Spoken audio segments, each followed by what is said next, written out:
Normal person ஒரு டாக்டரா நீங்க பிராக்டிஸ் பண்ணிட்டு இருக்கீங்க. கட்சியில சேர்றீங்க.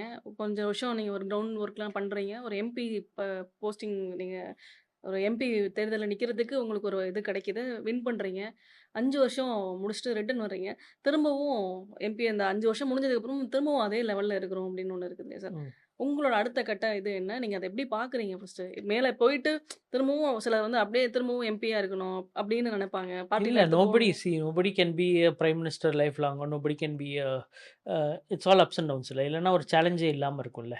Life is full of challenges, life is full of surprises, life is full of ஒரு அன்எக்ஸ்பெக்டட் இது. அதுல தானே ஜாலி ஸோ ஏதோ ஒரு இருக்கு. சர்ப்ரைஸ் உங்களுக்காக காத்துட்டு இருக்குன்னு சர்ப்ரைஸ் இல்ல. நெனைக்கிறீங்க. நம்மளா சேலஞ்சா எடுத்துக்கிறது தானே. ஓகே. இப்ப நமக்கு வந்து எதுவுமே is there is no downfall at all. Like I told I always hate the best in my லைஃப்ன்ற மாரி I will always hate the best in my இல்ல லைஃப் இத நான் அப்படின்னு சொல்றேன். டவுன்ஃபால்ன்னு இல்ல சொல்லல டவுன்ஃபால் நான். இல்ல. ஒரு இதா வந்து இதுன்னு இல்ல. தேர் வில் பி சம்திங் இல்ல.